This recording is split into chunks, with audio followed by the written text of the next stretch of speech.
Today's Tuesday, February 2nd, 2021, coming up on Roland Martin Unfiltered. I told you, don't trust those Georgia white Republicans. They want to change the state's voting laws, get rid of ballot drop boxes, get rid of no excuse absentee balloting, put new onerous voter ID laws in. We will talk with an activist in Georgia with the New Georgia Project, how they're going to fight that. Staying in Georgia, 2 cops fired by Atlanta Mayor Keisha Lance Bottoms, guns out and hitting with stun gun tasers 2 black HBCU students. They got their jobs back. We'll explain that for you as well. Also on today's show, the black boy who was found dead in Louisiana, the family released their own autopsy. It differs from what the alleged suspects said about what a young boy was actually doing. Also, my interview with Dr. Marcella Nunez Smith, who runs President Joe Biden's COVID task force. We talk about the vaccine, we talk about testing, we talk about equity in the distribution of the vaccine. You don't want to miss that conversation. And also, the arrogant Texas Senator Ted Cruz challenges Biden's nominee for the United Nations on a speech she gave in the HBCU regarding China. Senator Cory Booker had her back. We'll show you that exchange. Also, folks, what's going on with singer Chloe Bailey? She put out a video of her dancing to celebrate her getting 1 million social media followers. But now people are mad at her, causing her to do a video where she's crying in that video. What's up with the policing of black female bodies? And why is it that she gets criticized, but the Kardashians, they can actually create billion-dollar companies with theirs by appropriating blackness? I'm going to break that thing down. And also, I'm going to break down on today's show, folks, small black businesses, how we are playing ourselves small and how we must be thinking and acting bigger. And lastly, crazy as white people Courtside Karen comes after LeBron James. Social media puts her ass in check. It's time to bring the funk on Roland Martin Unfiltered. Let's go.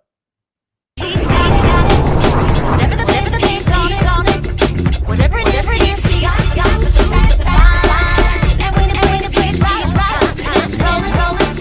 Best believe he's going. Putting it down from us to holiday. Within a day, just keep going. It's go, yo. It's been my time.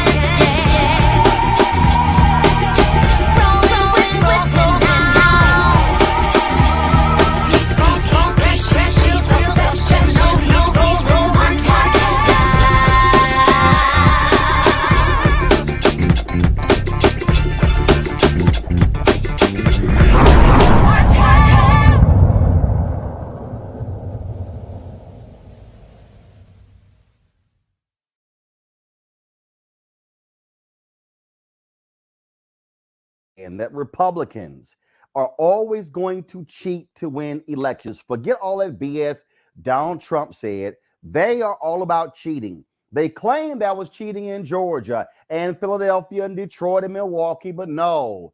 Republicans, through voter suppression, they need to cheat to win. Now, after Joe Biden and Kamala Harris win Georgia, after Raphael Warnock and John Ossoff win Georgia, Republicans who passed voting laws to actually make it easier for folks to vote, oh, now they pissed off. Now they are introducing bills in the Georgia legislature to undo those exact voting laws. Folks, they want to actually get rid of ballot drop boxes. Yeah, okay, ballot drop boxes. They also want to stop no excuse absentee voting. Some people are also suggesting ending early voting in Georgia as well. What we are seeing is an attack on voting rights, and this is making clear, folks, why we have no choice. We've got to have Congress pass the John Lewis Voting Act, because this is going to be important for us to actually keep the sanctity of the ballot box. Let me tell you what some of the things that they're actually saying. They actually, the Georgia Speaker Pro Tem literally said, this is about the sanctity of the ballot to ensure there is election integrity. No, this is about Republicans being angry that they got outvoted. They are angry that black people turned out in massive numbers. They're angry that white seniors and white suburban voters have been turning their back on the Republican Party. That is what they are angry about. Folks, let's talk about this right now. Of course, with the CEO of the New Georgia Project, Infot. This has got to be, first of all, you had to expect this here, because we saw this in North Carolina when President Obama, when he won North Carolina about 14,100 votes. Then all of a sudden, Republicans come back and change the voting laws. It's been a 10-year battle. They are trying to penalize you and your supporters for actually being successful in getting people out to the polls. Okay, we don't actually have her. So, folks, if y'all can get her on, please, I certainly appreciate it. Someone should have told me she wasn't on. Let's go to my panel. Joseph Williams, senior editor, U.S. News and World Report. Rena Shaw, she is the founder of Republican Women for Biden. Teresa Lundy, principal founder, TML Communications. We're going to be, of course, talking shortly with NSA shortly. But look, this is nuts, Joseph. This is what Republicans do. They need to cheat to win. By changing the laws, they want to make it harder for Americans to vote. Again and again and again. This was what the Roberts Court was doing when they hollowed out the protections of the Voting Rights Act. This is what North Carolina did after the Obama election, when a judge said that they attacked voting rights with surgical precision. We've seen it in Pennsylvania. We've seen it in Ohio to a lesser degree. We've seen it in Wisconsin. So it's no surprise to me that in a place that they thought they had on lock, now they've got to come back and try to close the door after close the barn door after the horse has already been gone. The question, however, is what the strategy is going to be for Democrats to fight this. Not because they don't already have the numbers to vote in large numbers, but because they don't have the state house right now. They don't have the state legislature. And if this thing goes all the way up to the Supreme Court, the Roberts Court is going to do what it, it's going to do what it do. It's just going to, gut the rights of voters even further. The only problem that we have here is that Republicans can't win in the marketplace of ideas. Therefore, they have to cheat. And I also should say that Georgia isn't the only place that's going to have a whole new raft of voting laws. It's coming in Wisconsin and it's coming in Pennsylvania, all because former President Donald Trump gave them the cover by saying that the election was stolen. He may have cost them Senate seats in Georgia, but he's getting them some ammunition to play the long game because people have not had that myth debunked to the degree it needs to be debunked. This is the thing here, okay? And I've been real clear. Republicans are trying to cheat to win. They don't like the fact that they got outvoted. They can't go out here and I don't understand. Look, make your case. Turn your people out. So, and here's the deal. Republicans have always led when it came to early voting. When it came to absentee voting. Now they're upset that other folks have been taking advantage of absentee voting. This is trying to steal future elections by rigging the system to change the laws. The very thing Trump and his supporters have been whining about, this is what Republicans are trying to do right now in Georgia. Well, and they're trying to have it both ways. I mean, they're trying to say that, well, the election was stolen, but our guys got in office. And yes, the president said the election was stolen, but only in his campaign. Everything else was fair and square.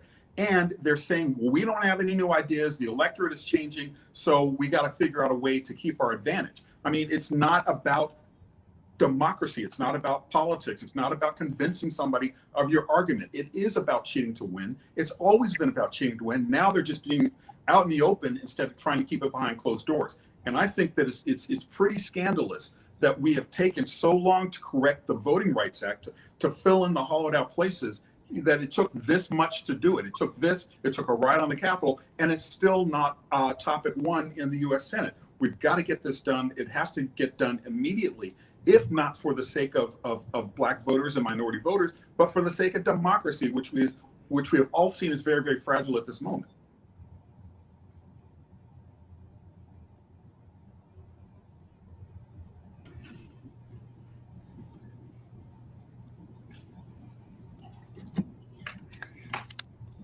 Can you hear me? Now we can hear you. Okay, thank you.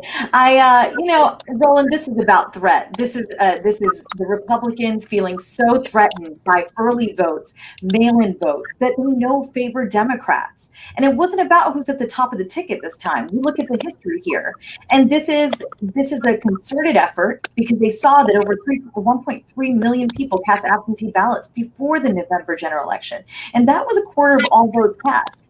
So I want to look at fact here before I give you some interesting insights here. And it's from the Atlanta Journal-Constitution that ran a poll.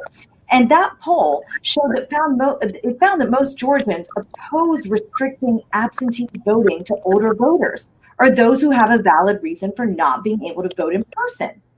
The poll also showed that most people support the use of absentee ballot drop boxes, and they don't believe, guess what, those really thoroughly debunked claims of widespread voter fraud. You've got Republican lawyers even saying this stuff, but people are buying it down in Georgia, and Republican lawmakers don't want to face reality. So I got on the phone this afternoon, Roland, and I called some longtime GOP operatives that I have had contact with, and I said, you tell me what you think, because I smell something horrid here. And I don't like it. I just don't like it. This is ridiculous. The pandemic is nowhere near over. Women like me, very young children, stuck at home, different things. Drop boxes are excellent.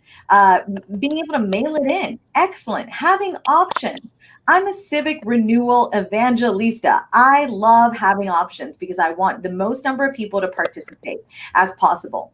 So when I called these folks down there, they said, well, Rena, on its face, it looks fine, but this doesn't cry corruption to me. And these were the conservative arguments that they gave me as pushback. One operative told me, he said, these are all fair proposals and they're aimed at keeping public trust in our systems on both sides. It's aimed at keeping that public trust high. And then he asked me, he said, don't you want to diminish any chance for one side to discredit an election?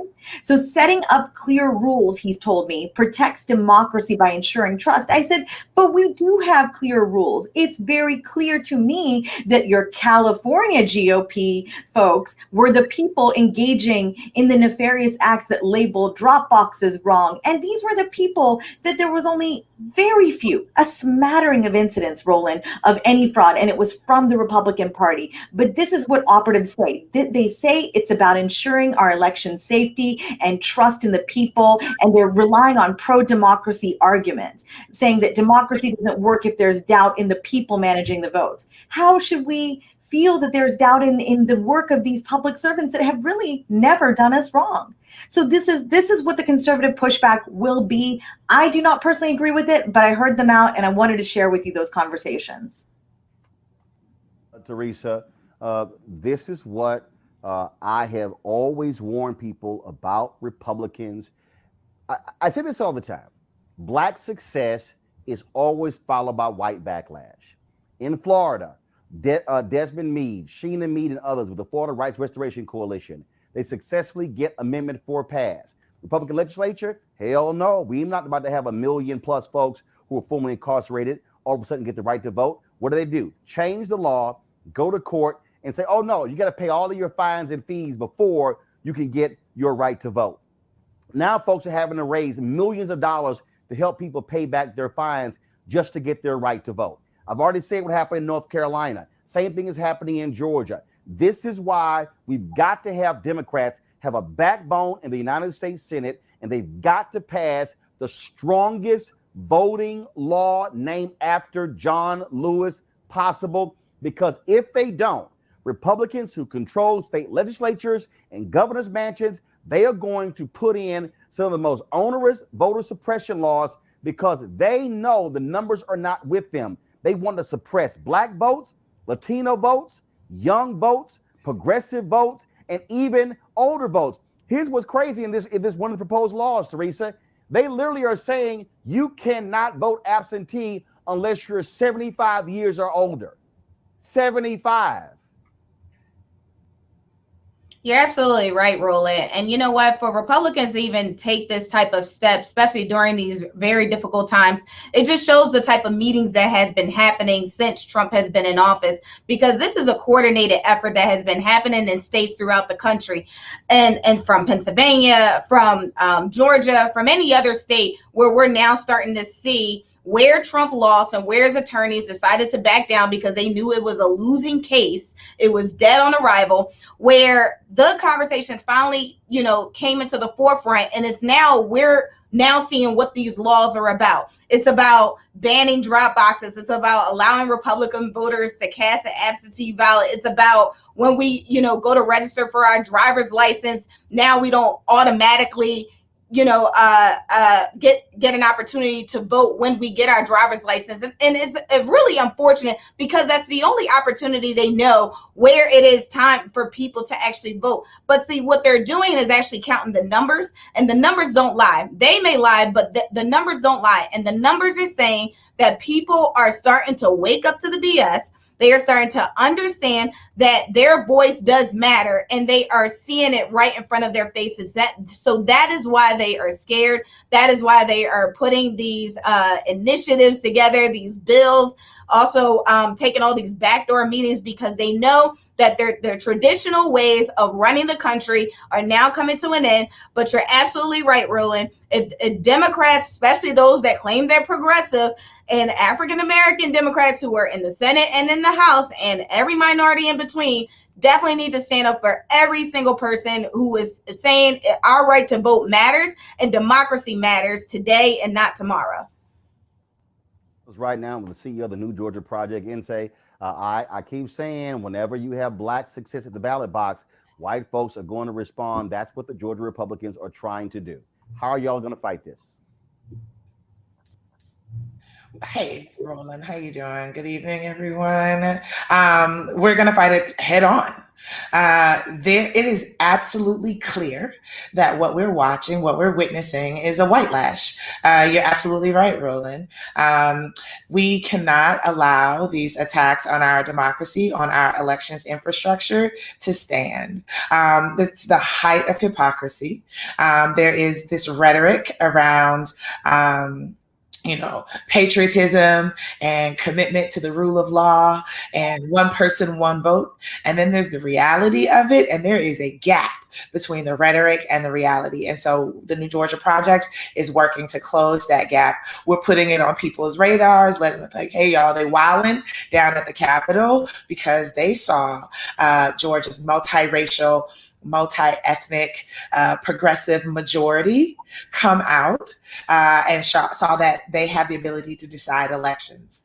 And they're going to do everything in their power to stop it because in the marketplace of ideas, fewer and fewer people are buying what the Republicans are selling. And the only way for them to continue to hold on to power is if they cheat. And so they're cheating.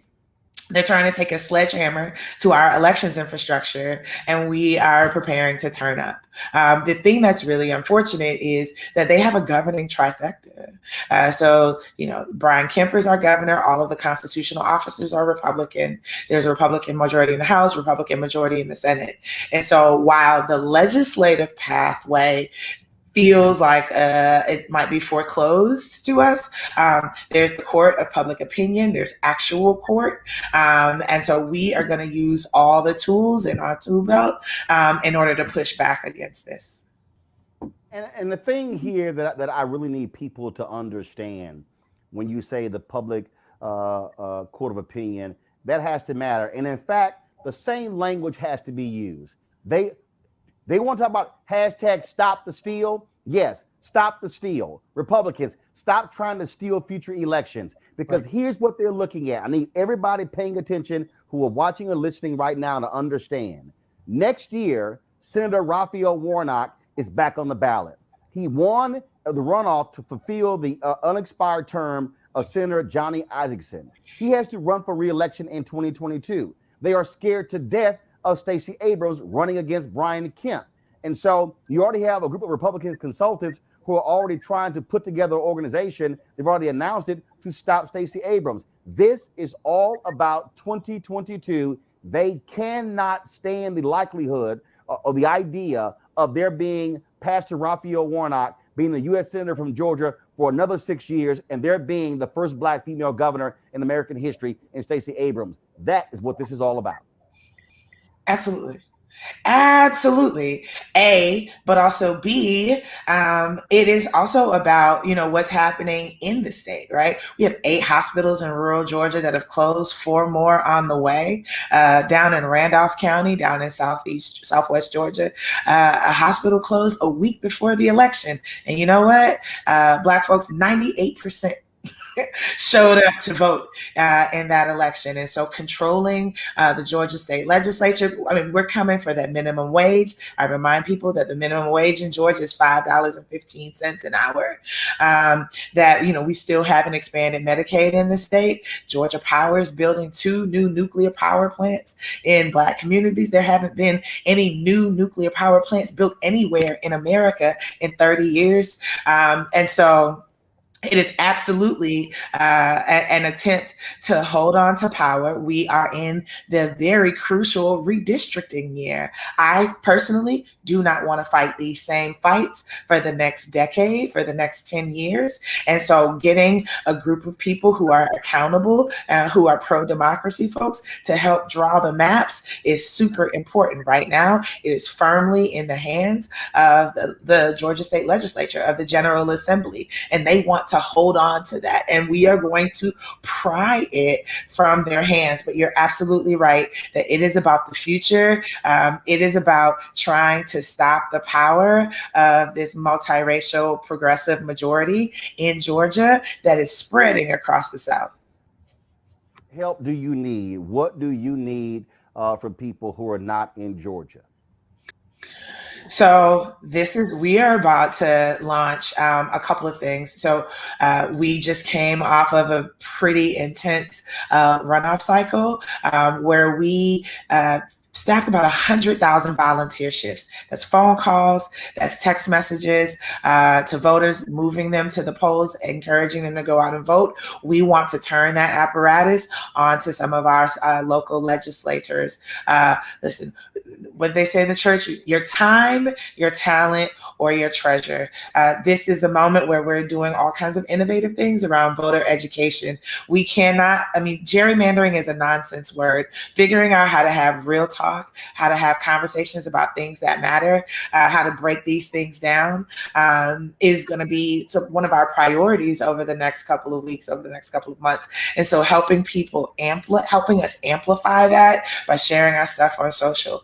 People might not think that that is a super effective tactic, but it is. Our research shows, and there's a lot of other studies that have confirmed it, that 70% of Gen Z got their elections information from social media. And so, amplifying trusted messengers like New Georgia Project, like Black Voters Matter, because there's going to be a lot of misinformation and disinformation. People trying to sow the seeds of confusion is going to be really helpful. And then you can always donate at newgeorgiaproject.org/donate. And look, we certainly appreciate it. We stand with y'all doing the great work down there. It's going to be really important. I need people to understand this is the level of attack that we're going to see all across the country. That's what it's all about. And so we got to stay vigilant. People who are all excited when Ossoff and Warnock won, look, that race is over. They've already been sworn in. We got to now be on this thing constantly. That means putting pressure. That means exposing these people. That means calling them out to stop this. But that's why we got to have that federal bill as well. And so, Insay Upat for the New Georgia Project, we certainly appreciate it. Thank you so very much. Thank you. I appreciate it. All right, folks. Thank you. Let's stay in Atlanta, folks, where when you talk about holding cops accountable, part of the problem is when a mayor, black mayor like Mayor Keisha Lance Bottoms, fires cops for wrongdoing. Guess what? They're able to get their jobs back with back pay. That is the case of two cops who, what they did was, remember there were these two college students, HBCU students, who turned down the wrong street. Cops pulled guns out, shot them with a taser, snatched them out of their car. The mayor said, and the then police chief said, that was excessive force. They were fired. Well, a review board in Atlanta has given them their jobs back. This is the video we're talking about. Hey, give me an hand. Give me an hand. Hit the window. Open the window. You gotta say.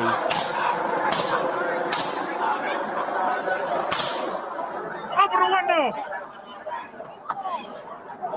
Stop car. Put the car apart. Put the car apart. Put the car apart. Put it apart. Put the car apart. Hit the unlock. Hit the unlock. Hit the unlock. Hit the unlock. We're Customs American in the park.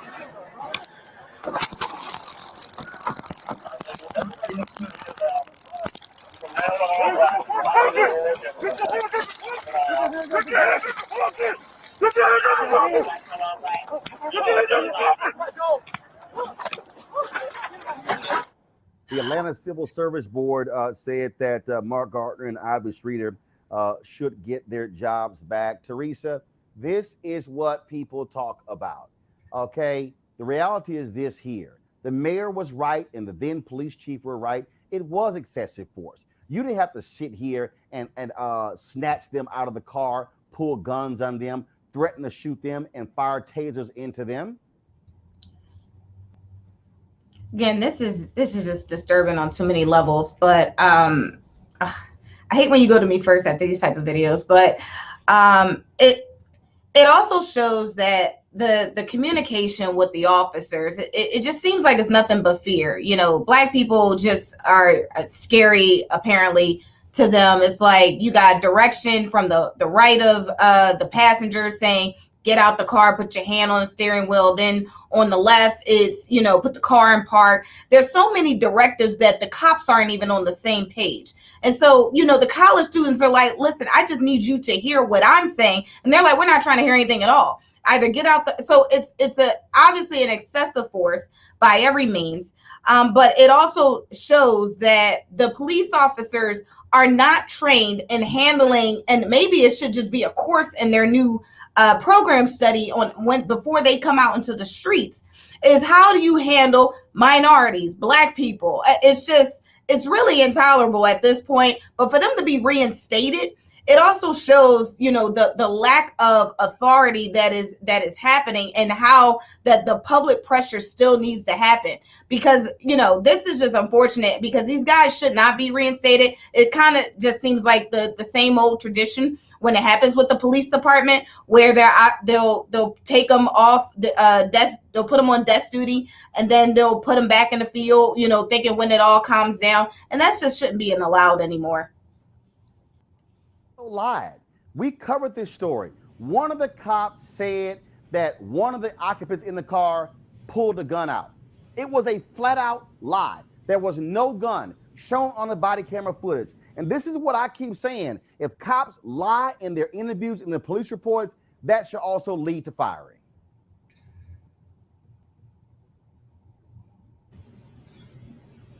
Me? Yes, absolutely. You know, Roland, I want to be very frank here. Watching these videos is so absolutely emotional for me. I don't know how many times we have in the past year had to watch these kind of videos and share them with people who are not Black, to say, look at what's happening in communities of color, in Black communities. Have you ever seen such a dehumanizing thing? I'm looking at these two, it's presumably innocent. That's what our justice system says. You're presumed innocent. And they are in their car. And if I were the mother of these two people, I would just feel like, my gosh, how have they dehumanized my children? We are sending people out into the world, law enforcement officers who are there paid by our taxpayer dollars to keep us safe. And this is what they're doing to our fellow citizens. So I'm outraged. I am feeling just so disturbed watching that. But let me take a step back and say this. We need to have a serious conversation across the country about the use of force. And it has to really start with the conversation that says, does the presence of a colored person threaten your existence? Because that's what this is all about. Just the sheer presence of a Black person seems to threaten the existence of some of these people who wear the shield. And look, I get that there are bad actors everywhere, and that's always the pushback. Oh, there are bad actors in every industry, every field, and there are in law enforcement. But this has come to a point to me where we can no longer stay quiet about the inherent bias that people show when they go out there, presumably to keep us safe, against a certain demographic of us. So until we start talking about this as a collective and bring in allies who are not Black, who don't know the experience of living in a community where stops like that seem to be rather routine nowadays, that kind of force seems to be sort of like, okay, yeah, this is what they do. They bust open windows like this. They come at you with guns even when they haven't seen one. This conversation cannot move forward until we see a collective voice. And I just fear that we are not there yet. We are not there in Georgia. We are not there in New York. We are not there in freaking Montana, for example. It's a national conversation, and I hope it really starts when we have more people acknowledge what people of color have done for this country, acknowledge our history properly, and realize that people of color belong everywhere, from police officers and all the way to Congress. The people of color are everywhere, but they do not threaten the existence of white people. And this is what this story is just all about to me. This is the thing that we got to realize, and this is what we talk about all the time. Everything is not black, white when it comes to blue. It's also black and blue. These two cops were Black. These two cops in Atlanta were Black, but their actions show the type of force that police officers use. And so we've seen other examples where Black cops have been engaged in the same conduct as white cops. It is because when they have that badge and that gun, they're under the authority of the law. They know what they can and cannot do.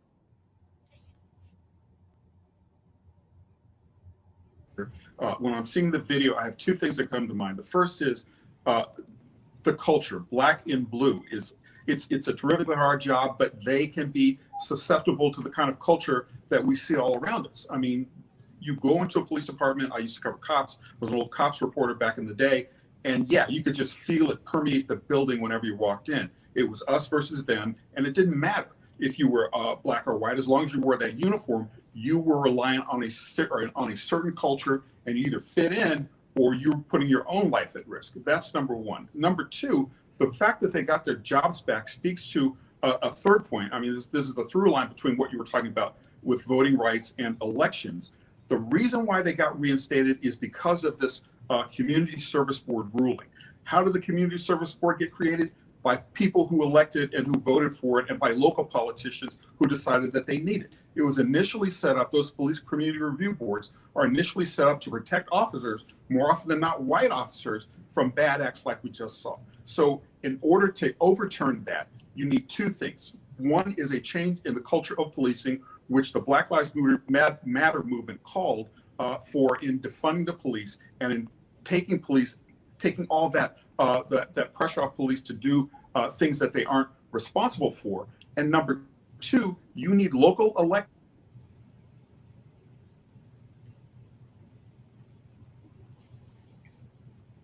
contracts that don't allow bad cops to go back on service. Absolutely. Well, folks, and it is, again, we talk about police accountability, unfortunately, we do not have enough of that accountability. Let's give you an update on a case in Louisiana, folks, where attorneys have released an independent toxicology report that found that 15-year-old Quawan Bobby Charles had traces of alcohol and marijuana in his system when he was found dead in a Louisiana sugar field in November. Now, we covered this story where this young man was found. This woman and her son said that, oh, they picked him up. But if you saw the photos, the gruesome photos, folks, that reminded us of Emmett Till, something really gruesome happened here. Now, Janet Irvin, a white woman whose 17-year-old son was friends with Charles, was one of the last people to see him alive. She told authorities that Charles got high on hallucinogens and wandered off on his own.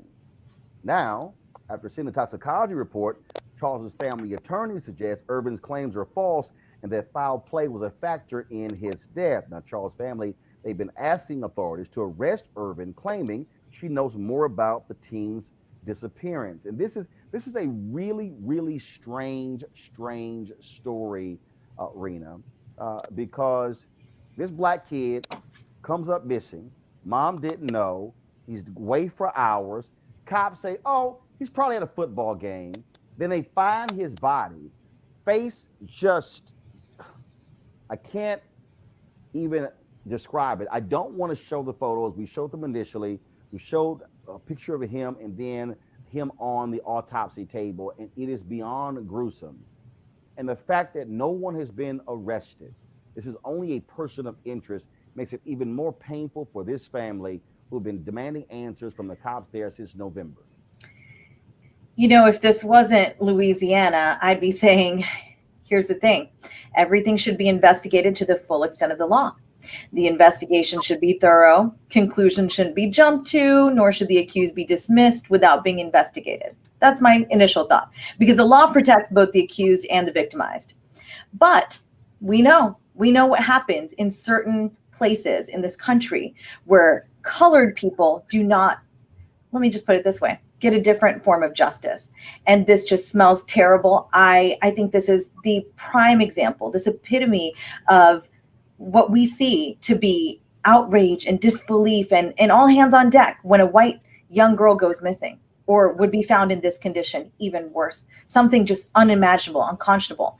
But when it's a young black teen, everybody wants to, particularly a boy, they want to jump to the conclusions. Oh, he must have done something to deserve that. He must have been involved in something where that would be the outcome. This is about two systems of justice. So I do fear that what would be needed is a very thorough investigation, and just will not get that because of the demographic, because of the geography of the area. This is what we know. This is an unfair system. And that is why we need, frankly, greater conversations about who is getting to serve us in office. These are decisions made often by district attorneys. These are the conversations, Roland, that we need to start to be comfortable having in order. This is part of civic renewal too, as a country. If we want to see fairness, if we don't want to see these two systems of justice, if we don't want to see these kind of miscarriages of justice, we need to have the civic renewal that comes with being more comfortable talking about such gruesome, heinous acts, which do get treated differently. And all we have to do is point to historical examples. But the very problem is that so many of us are not willing to have that comfort and just be better educated about the history of how people have generally been treated under the United States justice system. And again, it's a state to state problem, but more so in the South. And this is the kind of thing where I do fear the parents of and the mother particularly, I mean, to just discover the condition in which he was found. I do not know that she'll be met with justice, but it is up to each of us to share these kind of stories so that we know this is not acceptable in 2021 America. It is not. They deserve the same level of justice that a white family would get.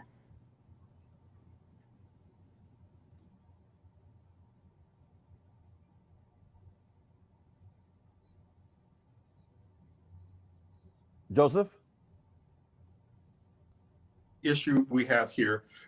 Again, there's another through line here, and that is the fact that when you've got rural parts of the country like this, rural Louisiana, more often than not, the sheriffs are elected. They aren't professional law enforcement, they're politicians. And Emmett Till is a pretty apt comparison here, because you've got a young man, 15 years old. Why is he hanging out with a 17-year-old and the 17-year-old's mom? How does the mom know that this young man was using drugs? And how does a young man like that drown in 2 feet of water? We don't have a lot of answers to those questions. And I would submit that the reason why we don't have a lot of answers to those questions is because we're not dealing with a particularly professional police department. Elections matter, rural elections matter, local elections matter. So you presumably have a elected sheriff's department here that is not taking this as seriously and probably don't have the tools to take it as seriously. So until that, and with the layer of racism over that, the layer of what we know to have happened in past decades in rural Louisiana, with that as the overlay, it's probably going to be a very long time before we figure out what's going on here. Probably the Justice Department needs to get involved. They may do that now that Trump is out of office, but there are a whole lot of questions that need to be answered. They probably won't get answered at the local level, and they probably won't get answered until a more professional, more thorough law enforcement examination was done, including asking all these unresolved questions about why a 15-year-old and a 17-year-old were friends, and why their mom kind of went along with them on this excursion, and how she knew that this kid was taking drugs. Yeah, this is this story in itself is just too telling of so many situations that's been going on across the country. But I think something that I think we all can do is figure out our own resources. I think, the young lady, sorry if I mispronounced your name, Rue, was on point about those conversations. But I think, the questions that we're all asking here today are common sense. It's common sense, if those who are in leadership in that specific county wants to actually take this story apart and actually do a full out investigation, justice hopefully will be served. But I do think we all have our own individual resources that we all can reach out in some way to help this family through this difficult time. All right, folks, go into a break. When we come back, I will talk with the head of the President Joe Biden's COVID task force about the importance of the vaccine, also having a strong national testing plan. You don't want to miss that conversation. Also, we'll talk about Chloe Bailey. A lot of people have been trashing her because of the video that she put out. That, for me, I got problems with the criticism because it's the policing of a black woman's body. And these same folks have no problem with the Kardashians and the Jenners using their bodies, appropriating blackness to build billion-dollar companies. And why are black businesses playing themselves small? I will deconstruct that. And of course, we also have Courtside Karen. Yeah, she went after LeBron. He clapped back. Social media clapped back on her ass, and now she's apologizing. All of that next on Roland Martin Unfiltered. I grew up wanting a lot of activities in my neighborhood that was in close proximity. My mom wasn't always there, so I didn't always have a ride to places.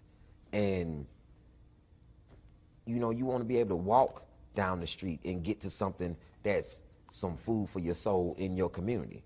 You know, I relish, you know, the days of being in Clarksdale, Mississippi, and when I had to go out there and live with my people, they had actually black-owned corner stores. My uncle owned one.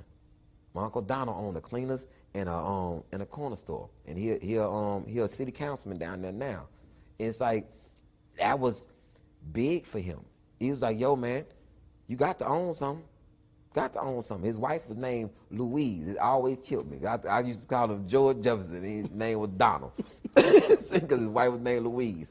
And that was big to see my family own and stuff. And it just cultivated what my dad told me. My dad, he's not a lot. He didn't say a lot of good stuff, but the three things that he did give me: play chess, so you'll be a thinker. You don't have to work for nobody. He told me that. I say, you don't have to work for nobody. The same energy that you put into for somebody else, you can put that same energy into for yourself. And then he'll go into his spiel. See, they talking about black people don't want to work. Black people just don't want no jobs. You know what I'm saying? We don't work for nobody else. We want our own stuff. That's it. Give me my own stuff. I come to work every day. You know what I'm saying? he going to his own spiel. And like, I don't work for nobody. Smith, let's just get right into it. You have a very, very difficult job ahead, not only trying to get people to keep washing their hands, wearing masks, trying to get folks to social distance, but then, of course, we have the vaccine. Then we have trying to get over the conspiracy theories when it comes to the vaccine. So let's sort of deal with the first part. And that is stepping into this role thus far. What has been from your perspective, the biggest challenge when it comes to COVID-19? Yeah, so Bray, thank you so much for having me. And you know, there is a lot to do. You are 100% correct. You know, President Biden is fully committed to ensuring equity in our COVID-19 response. And so we'll talk some about vaccines and vaccination, you know, today, but we can't lose sight, as you said, about things like masking, but also PPE, access to testing, you know, access to therapeutics, and really so much more. So there is a lot for us to do. It's been a great challenge. We know that we're coming in as a new administration. The former administration, you know, unfortunately did not have a coordinated national strategy, and certainly one that was not centered on equity. And so, you know, that is a big challenge. And then for us, in a very practical way, you know, we have to do much better in terms of the data that are available to help guide our response and make sure it's equitable.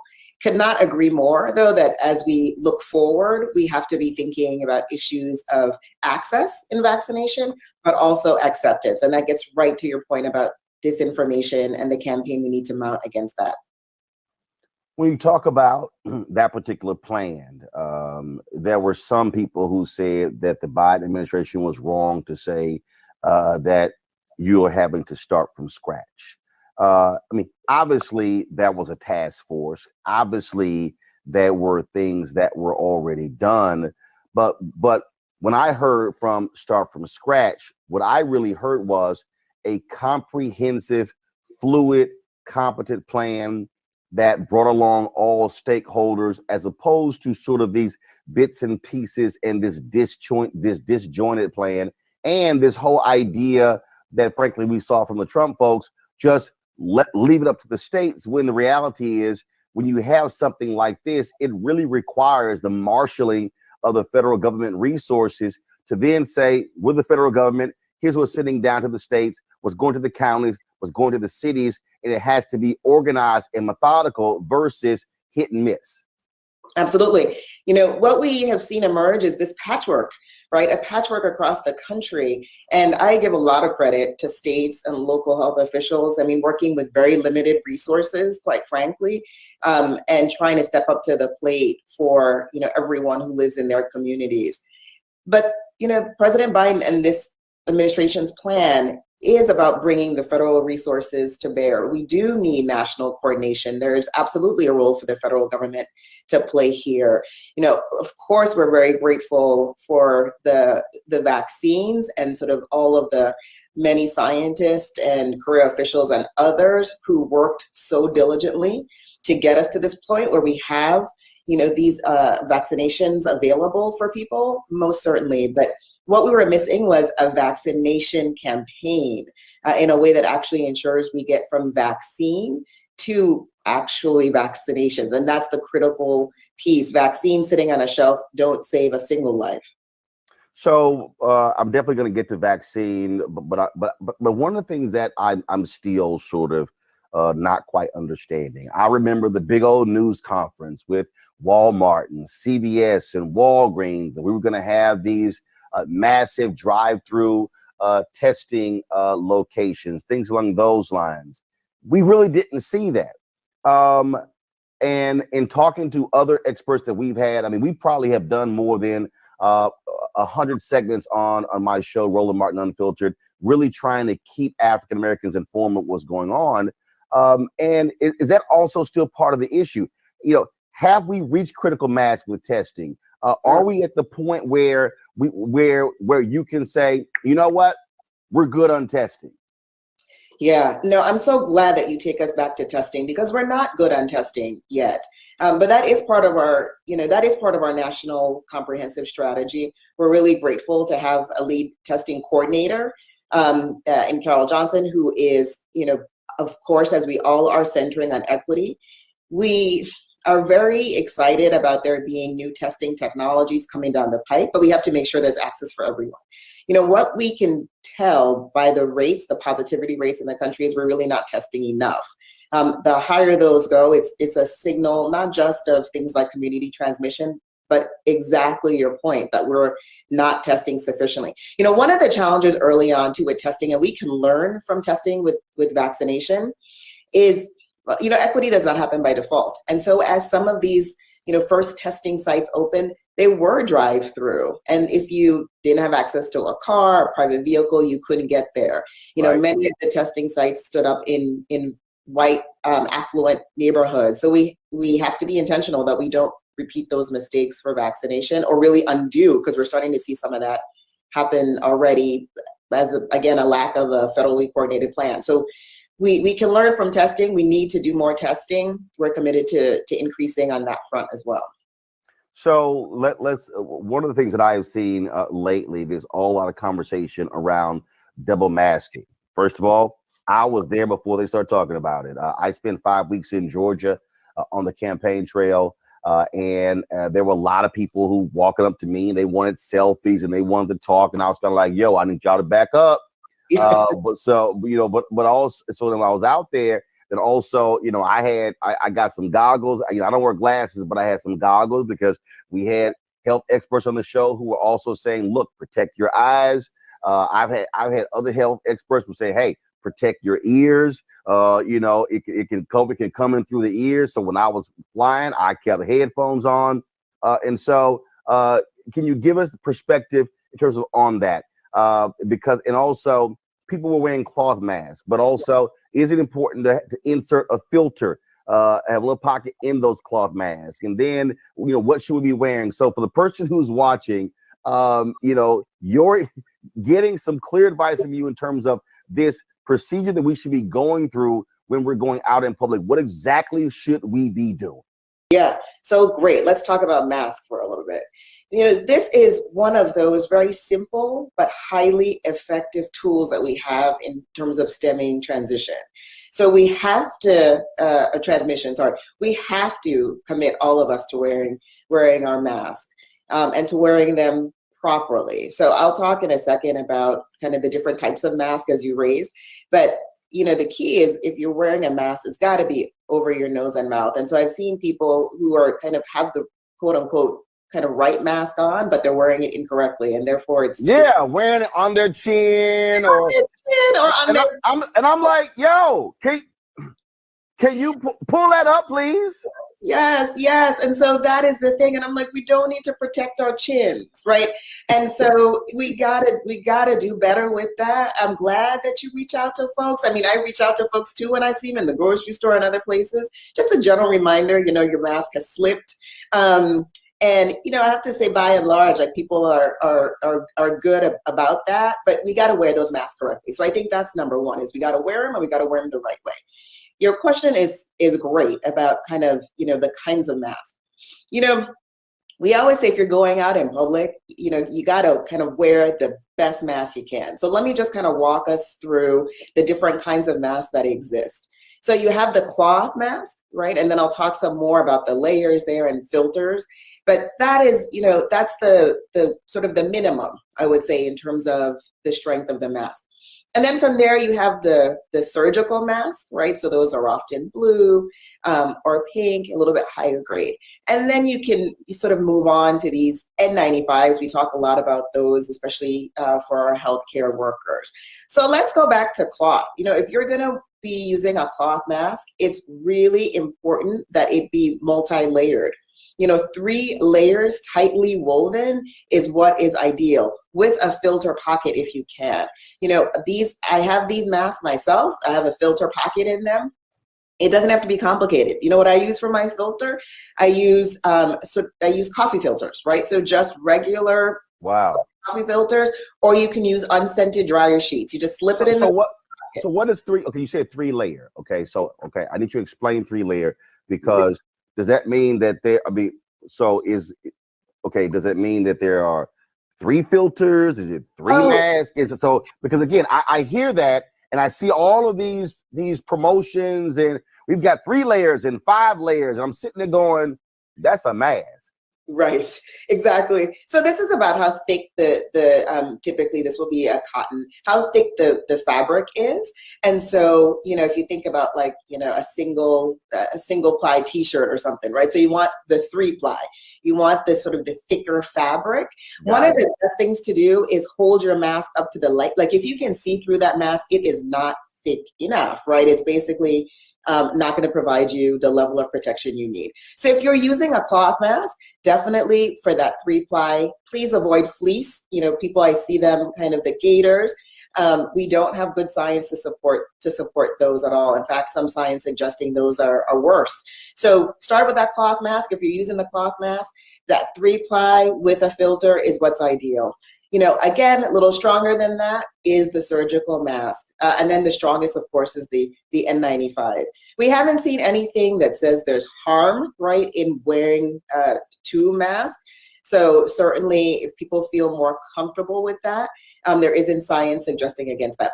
But the CDC is the best place to go for the most current guidance on masks and what kinds of masks to wear. So you said N95, but I've been seeing a lot of K95. What is K95? Yes, exactly. So this has to do with kind of the countries where it's made. Most often there are the KN95 masks. There's good data to support that. You know, one of the things to keep in mind is the fit of the mask. Back to what we were just talking about, you know, some of why we see people with the mask low is because it's really not a good fit for them, and it is in fact slipping. So the mask, again, the wearing it appropriately is key. So whenever you put the mask on, be it the cloth one or a KN95 or an N95, right? The idea is to make sure that it is really close, flush to your face, right? And that there aren't ways for your air to sort of be seeping out the sides. But KN95s, there's good evidence there as well for them in terms of protection. We have to wear these masks. We have the new variants now as well. So more reason to be very vigilant about our mask wearing. Perfect example. I'm sitting here, I'm flying. I was flying to Atlanta to cover the Senate race. And this woman had, Doc, I am not lying. She had this plastic guard and it was covering her mouth. Okay, that was one. She did not have a mask on. But here's the crazy thing. The guard was actually extending out like an inch or so. And I'm sitting and I'm going, and it came up to right above her lip. And I'm looking at her going, That ain't actually solving a damn thing. You were literally, she's talking. I'm like, boo. Yeah. That does not protect you or anybody. Right. That's useless. And then when you see, so what about also everybody's selling these things, these clear coverings, and people think, oh, I can put it over my face, so I don't have to wear a mask. I'm still going, no, that's still a problem, because if you're talking, it's coming out the bottom or it's coming out the sides. Correct? Yeah, that's correct. You know, we really need to wear masks. That's what we have to do. And I know some people add on face shields for extra protection. I mean, to your point earlier, you know, protecting your eyes and others. And so, you know, there really aren't substitutes for the mask. I mean, there are a few people who, because of medical conditions, for example, you know, cannot wear masks, and we understand that. And that really, I think, makes us all the more responsible to take care of our neighbors in that way when people have a medical reason they can't wear a mask. But otherwise, it's wearing that mask. And then, of course, you know, no harm in added protection if you add on a face shield over, right, to help protect your eyes. You know, one of the things, if I might to say too, because I think we don't often think about this, we know that kind of being indoors and depending on the kind of ventilation, that's the highest risk setting for transmission. You know, so we have to be very, very consistent in wearing our mask when inside. Sometimes that means when inside our homes. So, you know, if somebody in your house is going out, and have to, many of us do, to go to work or run errands or other things.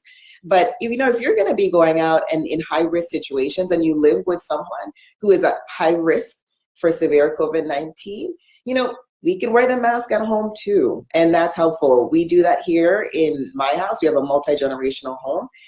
And so let's remember that our homes are also indoor, and we got to keep each other safe in our homes as well. You talked about where we are in terms of when it comes to communicating to folks with the vaccine and having a campaign. And you talked about equity. I'll tell you, as I'm watching this thing unfold, I watch where the Trump folks wanted to spend some $250 million on this ad campaign that was really about trying to bolster their poll numbers.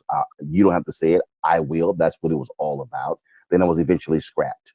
The concern I have goes back again to equity. Typically, when these things happen, the dollars are not being spent on Black platforms like the one that I have. They're not reaching the critical customers. There's sort of this broad deal. It's part of this task force strategy as well to say, look, we've got to ensure that if we are now communicating with key constituencies, African Americans have died at a much higher rate proportionally to population than anybody else. Black medical workers have died disproportionately higher than anybody else. And so how are you crafting a communication education plan to ensure that it is being communicated to those audiences, but from sources that they trust? That they trust. You hit the nail on the head, right? This is what I would say. You have to, this is everybody, this is a shared understanding in the Biden-Harris administration, right? That what our role is in terms of the federal government and the administration is to support those pre-existing relationships and platforms, right? Where we know that the content has to be tailored, most definitely. You know, people have a right, absolutely, to be asking these questions. We need to answer them clearly and consistently.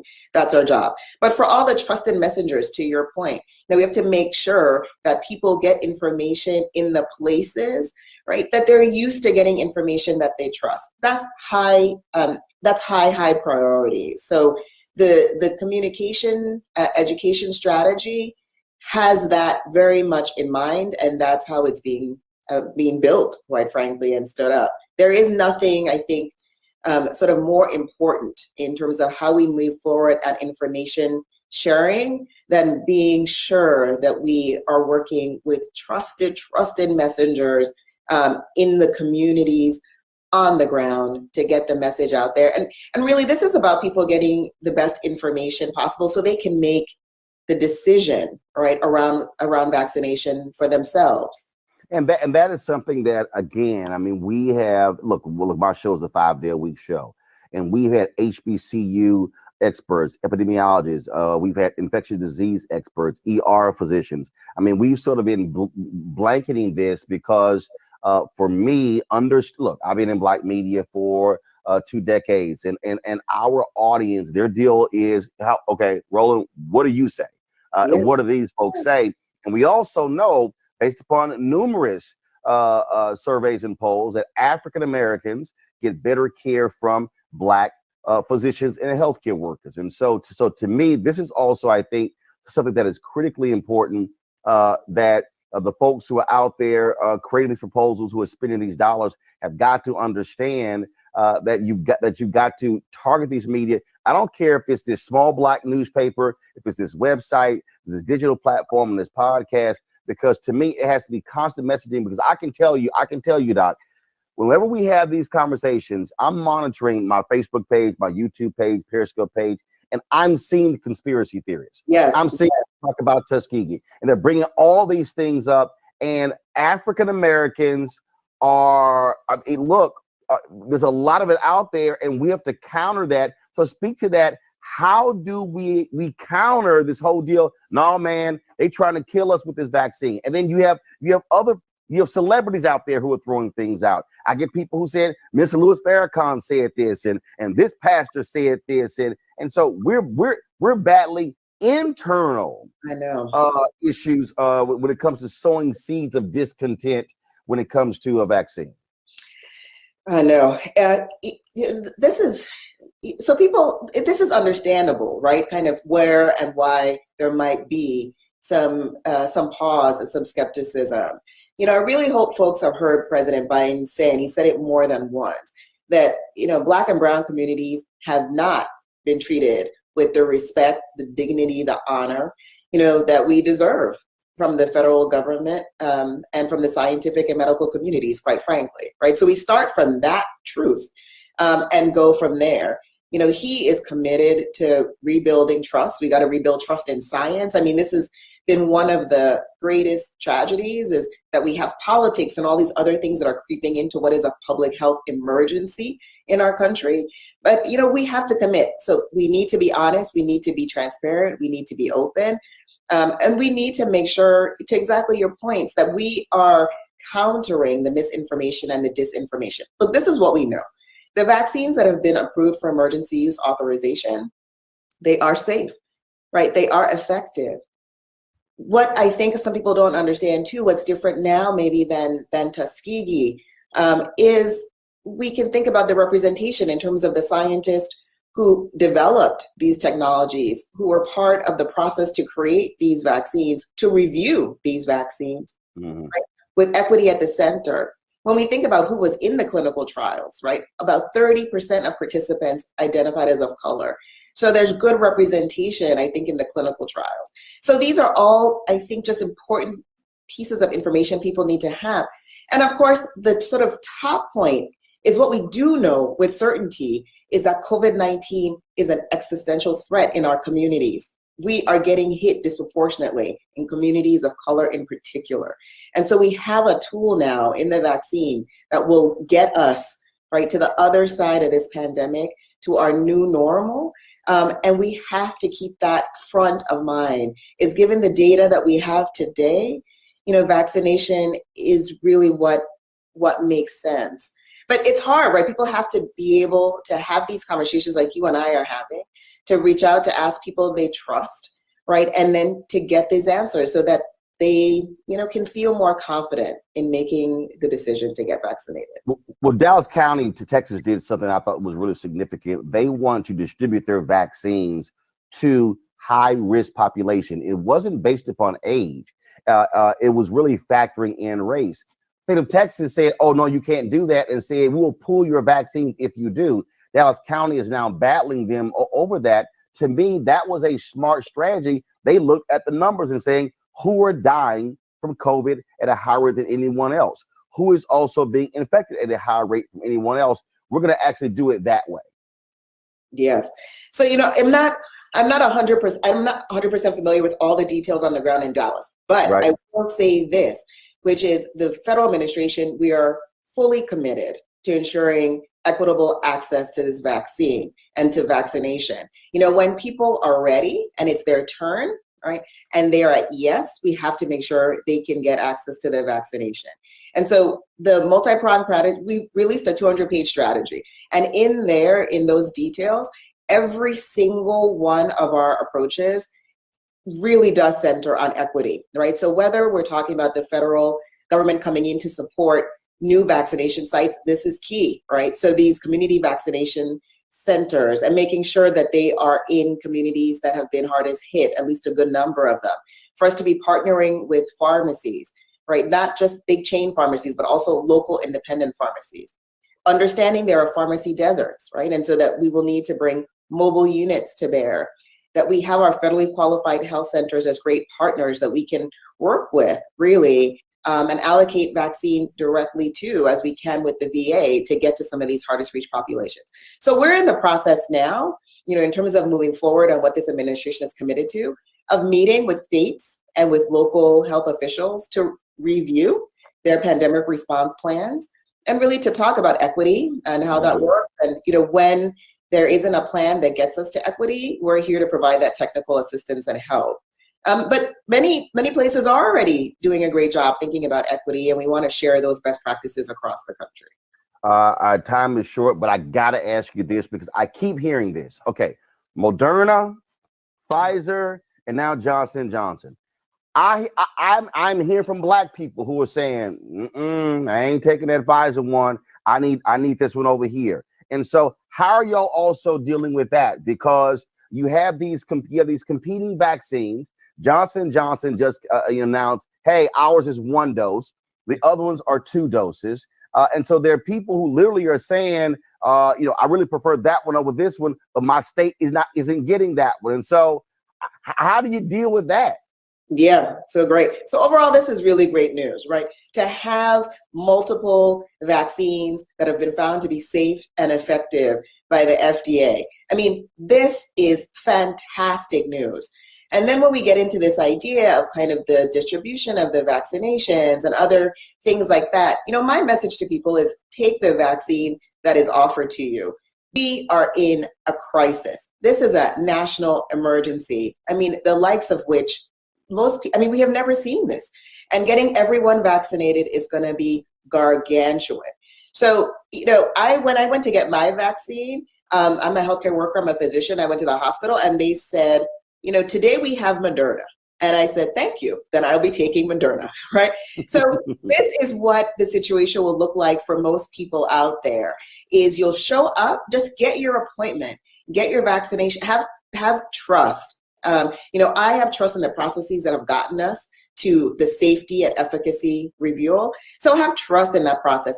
Get the vaccination. Know that we're following up. People need to understand some of the things that are normal. Like after I got my vaccination, my arm was sore for 2 days, right? I know that oftentimes with that second vaccination, people can have a day or two of chills and fever, right? Might even need to take off of work. We need to get out there and let people know what is normal and what to expect when you go get vaccinated. But fundamentally, this is a good problem to have, that there are different vaccines out there. That means we can get more people vaccinated quickly, which is the goal. I saw a story the other day that I just loved. I think it was in Oregon, where there was some health workers and there was a car accident, and they had these vaccines and they were going to expire in 6 hours. So they literally got out of the car and said, well, we got them. And they start giving shots to people who were waiting who were stuck behind the accident. And so health workers out there are doing an amazing job trying to keep people safe. And so I think we certainly salute them. Dr. Nunez Smith, I appreciate it. I'm told we are out of time. You are more than welcome to come back. Again, we do about 25 to 30 million views a month. We target African Americans, and it's all about getting quality information out from trusted sources. So please don't hesitate to reach out to us at any time. Thank you. Thank you for all you're doing. Be well, everybody. All right, take care.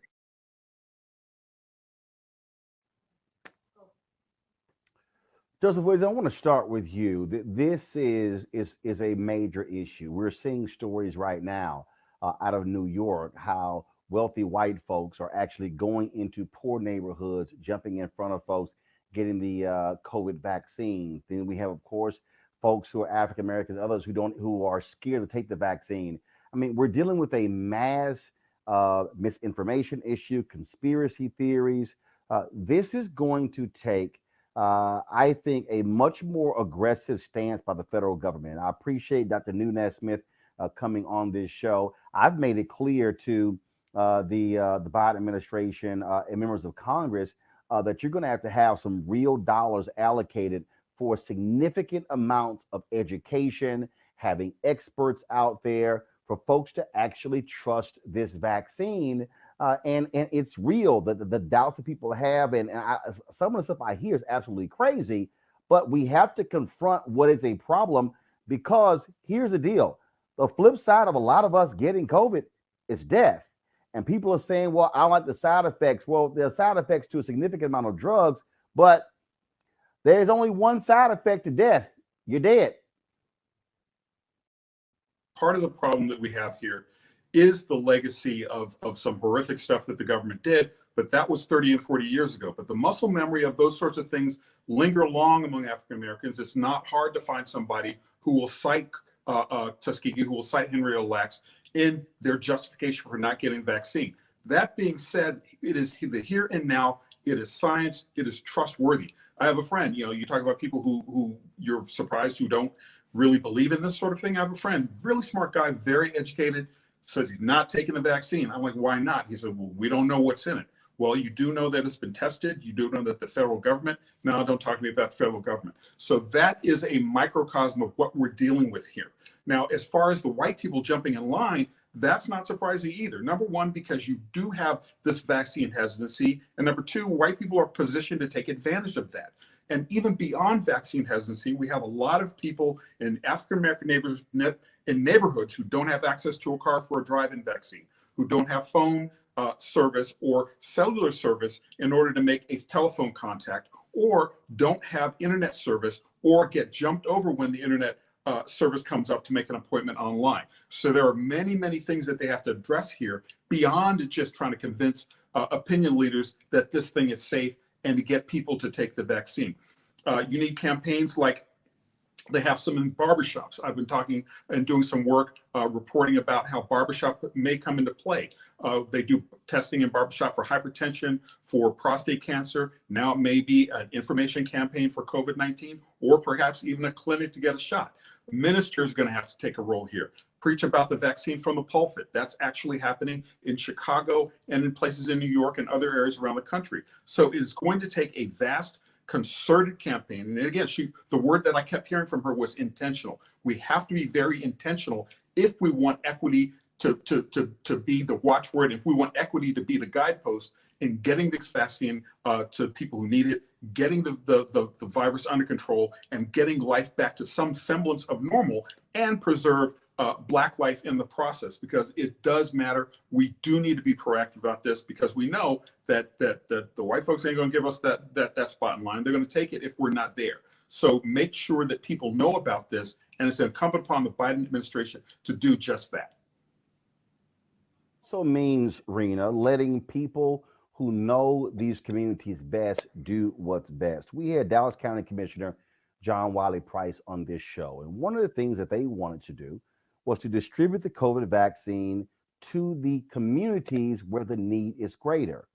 Republicans in the Texas said to the county, no, you do that, we're going to withhold the COVID vaccine from you. That's a perfect example of a county studying the data, studying the issues that they have, and say, this is how we think is best to administer the COVID vaccine in our county. But then you have big government. Republicans love talking about small government, and we don't like Big Brother telling us what to do. But in fact, that's exactly what Governor Greg Abbott and his folks were doing to Dallas County. Yeah, that's an astonishing example, Roland, and that's a really good one to just show how hypocritical the response is from the right to this pandemic that frankly was handled in such a unbelievable manner by the Trump administration. And I'm normally not one to put all blame on one portion of the government. I like to sort of distribute that blame equally. But from my standpoint, and having studied public health at the graduate level, I know I've mentioned that on this show many times, but I'd like to remind our audience, I mean, my studies, really what I saw was that there are multiple actors who can do their part in a scenario like this, in a pandemic scenario. But remember, this federal government for the past year, and now it's been on our shores for a little over a year, we know that the federal government did not have a playbook.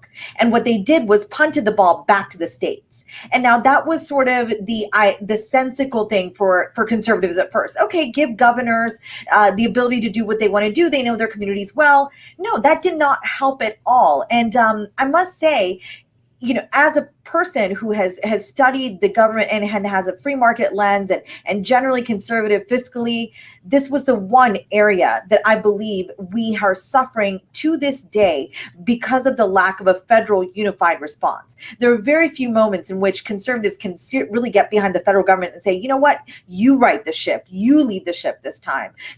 The smaller governments, your state and local territories, are not well equipped to do this. And this is exactly why we're sitting where we are today with this entire befunglement of the vaccine distribution. Whether you're talking to somebody in Texas, you're talking to somebody in Florida, or here in Northern Virginia, where I live, you are finding out that there are depletion of doses, first doses, mind you. But the fact is that states are ill-equipped because the federal government didn't step in and lead the charge to get with Congress and say, this is how we give states what they need to do to distribute the vaccine properly. So if you ask me, Operation Warp Speed, that was part of the Trump administration and that they love to still talk about as a success of the Trump administration, it was a complete and utter failure. The way they went out was just so catastrophically awful. I don't want to spend much time on that, but what I want to say, we sit here in this moment because when the Biden administration got in, they knew it was going to be bad. But on day one, on January 20th, leading into 21st, the first day of work, they were frankly shocked by how badly Operation Warp Speed had failed and the lies and the deception of the Trump administration. So now we have another layer of problems. We already have these community issues where communities of color and even in Asian American communities, I'm seeing great deception happening in WhatsApp channels, for example, text threads. The disinformation was always a problem, but the added layer now is this potential for a message to say that the Biden administration isn't handling this correctly, whereas it was really this trickle down effect a few weeks later that we're finding was because of the Trump administration's actions. A couple things I think we can do to alleviate some of this is to remind people of the facts of how vaccine distribution was befungled by this federal government. And secondly, and that states never got the money they needed to do testing and tracing. So testing, yes, it's so important. We hear about it so much, but the tracing portion is so huge. And that's what I know that federal government needed to do their part to get states the money they needed. Congress failed us. The last Congress failed us on that as well. So these are the two stats that I like to remind people in this moment, because I'm getting a lot of text messages from folks in my native West Virginia, which is just 5 hours away from where I live now in Northern Virginia. And I'm getting texts from people in rural and urban communities saying, Rena, I'm getting my first dose appointment is getting pushed and pushed and pushed. And I'm reminding people that give a couple more weeks to this administration, as evidenced by this fantastic interview you just did. Give them a couple more weeks to get this right. They are in a moment that is just so fundamentally awful that we have to give a little bit more time and understanding that they walked into a situation that was far worse and were never actually given the lens to even see or predict that it was as bad as they saw on day one. We have to talk in fact. Teresa, again, this is where trusted voices are going to matter the most, especially when it comes to African Americans. Yes, that looks like educating African Americans with shows that actually talk about these type of issues with African American communities. So as much as I care for what the Biden administration is going to do as it relates to educating the public, but we have to be honest about this. You have to start spending ad dollars. You have to start spending financial resources in order to educate the public, African Americans and minority communities, through the mediums of how they receive communications. So that is your social media, that is your podcast, that is, television show and programming. So I think there has to be a very, very intuitive effort on the Biden administration if they want to have a serious conversation about educating the public, about putting voices on.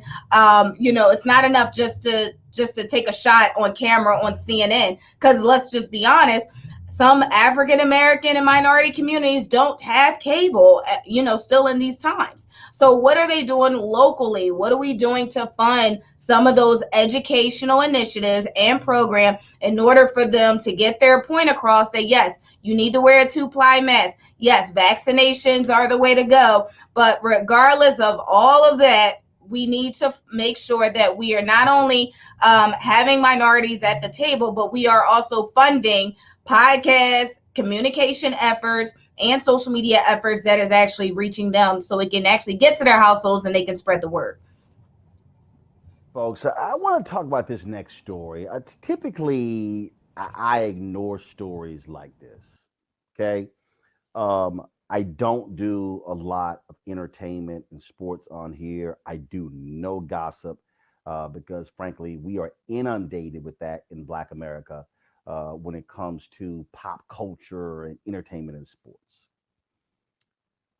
But I saw the video that Chloe Bailey put out celebrating her 1 million social media followers. And then I saw it. Then I saw all these. I saw the tweet. All of a sudden, then this reaction. All these people who were trashing her because of her video, and it frankly pissed me off. So here's the original video. Never will stop close to you. That could cut through. Do you miss me too? Wish you were in my room. Then you make me, I just can't escape with you by my side. So the video was because she surpassed 1 million followers on Instagram. Nothing wrong with the video. No problem, no issues. Yet she then began to be attacked by various people, which led to her going back on Instagram to explain and getting tearful in doing so. And I think for every woman out there, don't change who you are to make society feel comfortable. And I'm telling myself that's not what I'm going to do. And even when I posted the video yesterday, I was posting it because I was saging and doing Palo Santo, and I was like, let's spread positive vibes. I didn't even really notice you all would talk about my ass because I'm like, oh, okay, I'm just walking in for 1 second, 2 seconds, And I feel like I've shown my ass more than I have with that. Like if you look at our performance videos, the last performance we had in December, like I was just so excited and on stage and just being myself. So I don't know. I just felt it was important to address it so you guys get to kind of get to know who I am more inside. And it's really hard for me to think of myself as a sexual being or an attractive being, quite frankly. So when I see all the uproar about my posts and stuff, I'm a bit confused. Like I really don't understand because I've never seen myself in that way or in that light. So I take it as a huge compliment that you all even think of me as a sexual, sexy being. And, it's never, I don't post what I post for people to, I don't post what I post to get attention. I don't need that. I am a very spiritual person, and I feel like during quarantine, I got really close to God. So even in the lowest moments when I felt like people weren't seeing me, when people weren't paying attention to me, God was. And I've learned I don't need outside attention. So you all seeing what I'm posting is just me being me. And yeah, I just hope you can just see who I am, and that's it. So So here's why I'm pissed off. I'm pissed off because Black women in this country have had to endure a white supremacist society saying that the features of Black women are shameful, are despicable, ugly, and not appealing. We live in a society where a Black woman's hips, her lips, her breasts, her thighs, her calves, her hair, her facial features is all seen as ugly. That is the historical lens by which Black women have been defined in America. You've had white folks, including some Black folks, demean and criticize the physical features of Serena Williams and Venus Williams. We've seen them say things about other Black women. Oh, they are too muscular and they, oh, that's not appealing. Yet every single feature of Black women has been sought after by white women. Full lips, full hips, breasts, thighs, butt, all of that. All of a sudden, having an ass is all the rage. The Kardashians and the Jenners have literally built multi-million-dollar, billion-dollar companies appropriating Black female beauty, and America's, oh my God, that's wonderful, including a lot of Black men. Yet this sister decides to do this video, and she do other videos, and now all of a sudden that's bad. Now all of a sudden folk are saying, put your clothes on. They're criticizing her hair, criticizing it all. Really? So that little Jenner girl go buy some breasts and some hips and some butt and some lips, creates a whole makeup line, companies valued at $1 billion. Ooh, look at her being a businesswoman. You got all these athletes. Oh my God. Let me tell you something right now. Kim Kardashian gets divorced from Kanye West. It's going to be a whole line of folks lining up trying to get with her. Oh, the exotic features. Oh, look at her.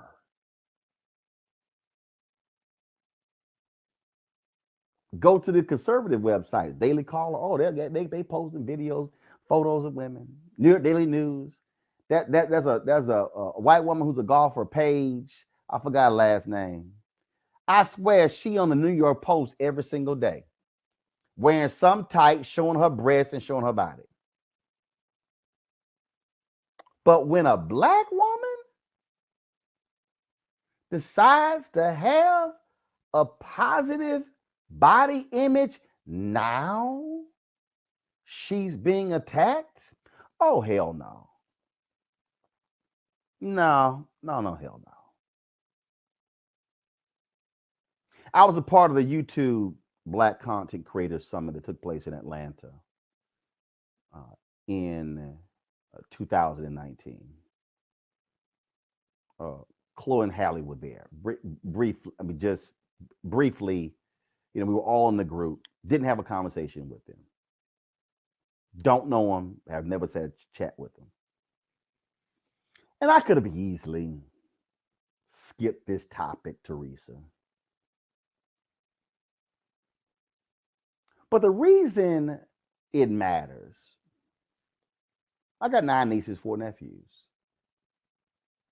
And I've got a mama, 3 sisters, numerous aunts, numerous female cousins. And what I need our people to understand is that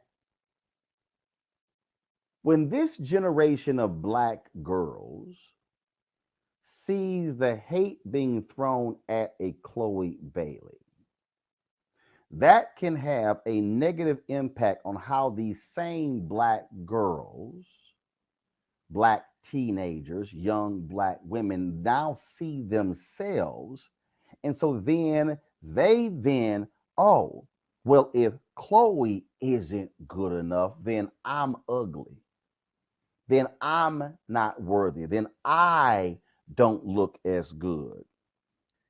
And then when there are those people who then begin to body shame them and criticize them and condemn them on social media, they then begin to internalize that. And that then plays a role in some folk deciding whether they want to take their lives or not.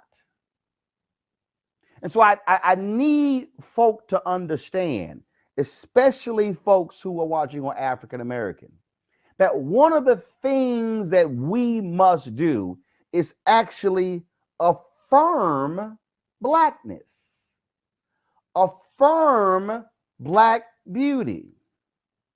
See,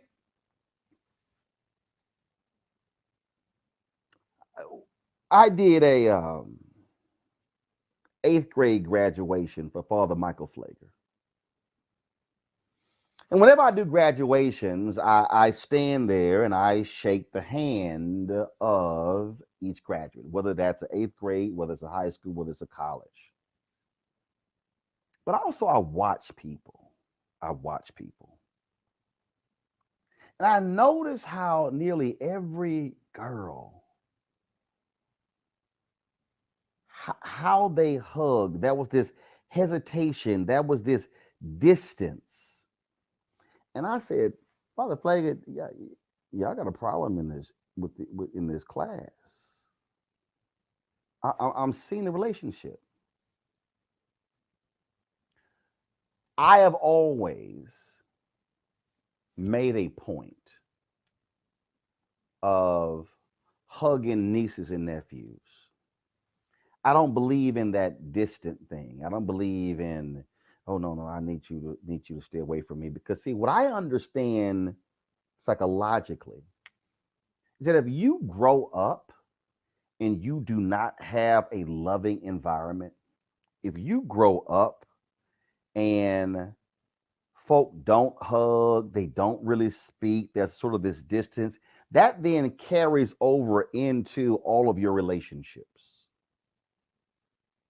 And so for me, that is important because I believe as a black man, that I need to show the black girls and the black women in my family how to have healthy relationships where we are not afraid to hold each other and embrace each other. And I dare say we cannot be silent when a black woman, a young black woman like Chloe Bailey is attacked because she needs to have the public and virtual embrace of our people where we are affirming her black beauty so she understands there is nothing wrong with who she is, Teresa. Yeah, on so many levels, Chloe Bailey's story is similar to millions of young women and women who are older right now, who has still been going through so much of this body shaming and much of the humiliation that has been going on, not only in our culture, but through social media, through the impact of words. And it's very, disconcerting because as we look at our young women, we can mentor, to a certain extent through organizations, through programming.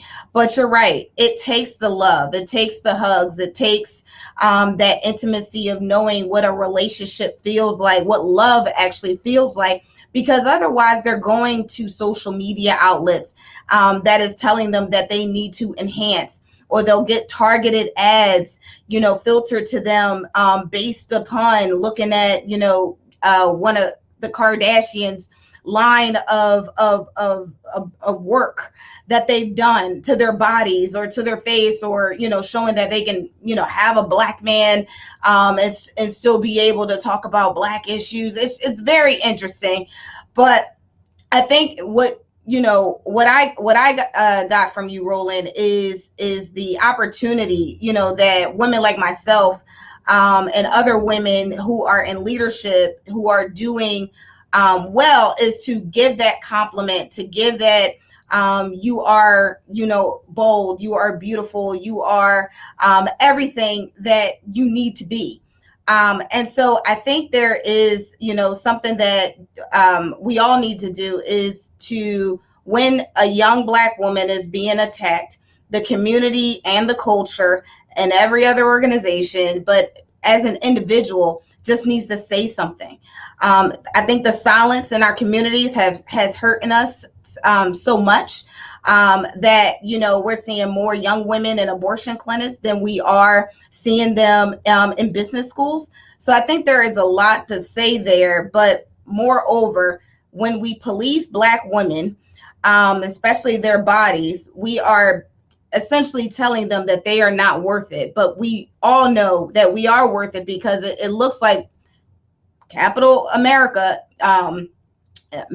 is capitalizing off of us. So there is more that we need to do, but I believe it starts with us individually taking a conscientious approach on how we deal with each other first.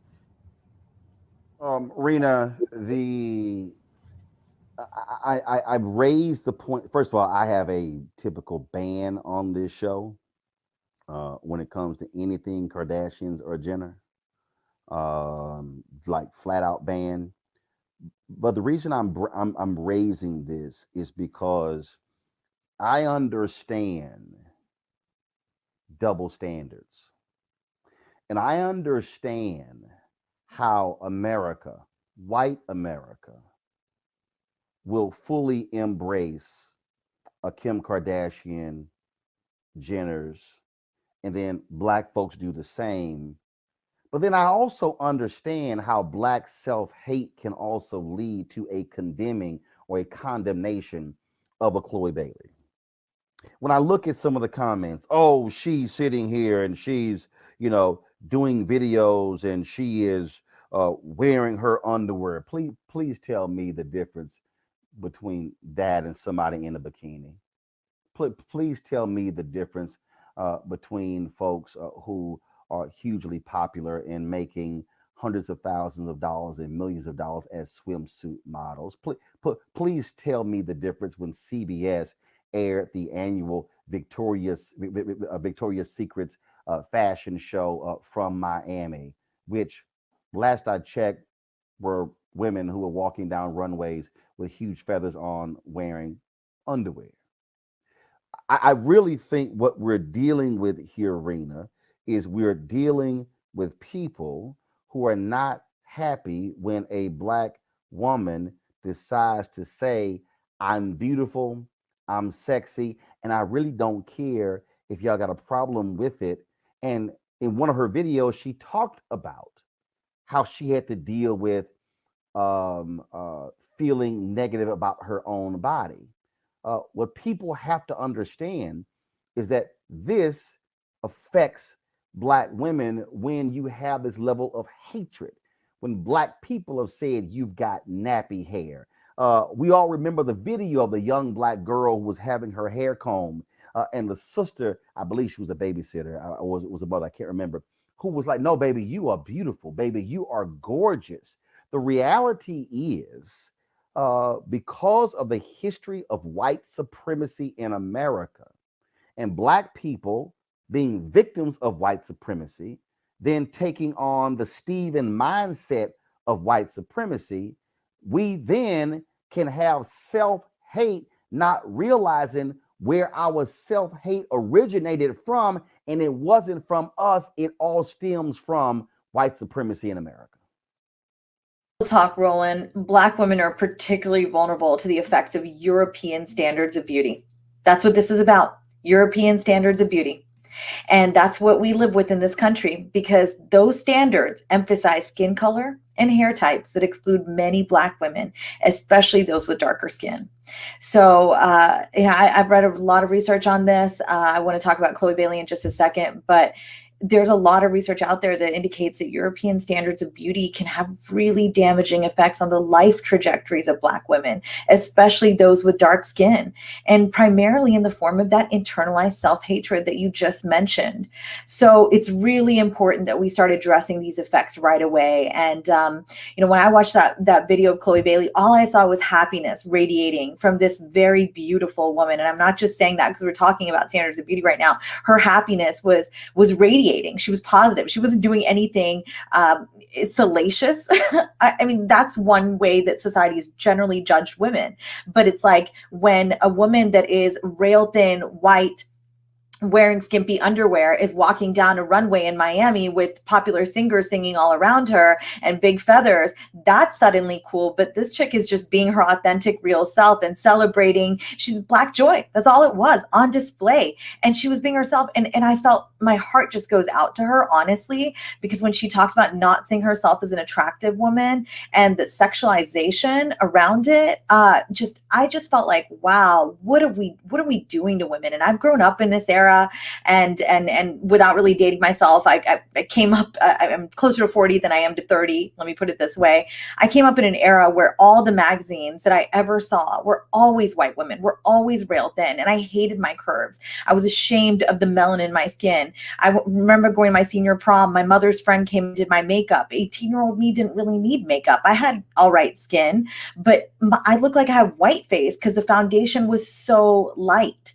And it's because of where I grew up in rural West Virginia, there just weren't that many people of color, Black, Indigenous people of color. There just were not that many of us. And so what was available in the drugstore even wasn't really reflective of our skin tones. And I look back in those pictures and I cringe because I didn't need makeup. I didn't need that foundation 3 shades lighter that my mom was sort of saying, make her lighter, because these are the standards of beauty that our bodies, women in America that came up in my age demographic, primarily, these were the messages being sent to us by corporate America, by advertising execs, that we were not right if we weren't white, that any amount of melanin in our skin suddenly put us in a different category. And I just want to thank you, Roland, really genuinely from the bottom of my heart, being honest and open as a male about how you embrace your family, your relatives, and just showing them it's okay who you are. Your body is just fine the way it is. I even dealt with feelings as recently as last month of feeling ashamed, going somewhere and putting on a blazer because I was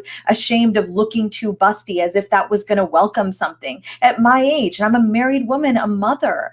And these are still the ingrained standards, unfortunately, that have pervaded the minds of people of color, primarily Black women. And it infuriates me when I see look, the Kardashians and Jenners, I rock with you because you do not touch that stuff. But it infuriates me to see them totally appropriate what is Blackness and be celebrated for it. Yet the very people that these traits belong to are being shunned and being given this kind of treatment that Chloe was. It is not all right. And I just want to start, I want us to have an even more open dialogue. I'm confident that by the time my girls get older, they will be celebrating the skin they're in, and they will not get the messages that I got. That were truly that I was some sort of exotic creature, that I was not like everyone else, when genuinely I was just like everybody else inside, but I was being judged on things I couldn't change, like my skin color. And I just want to give one last thing here, one really small thing.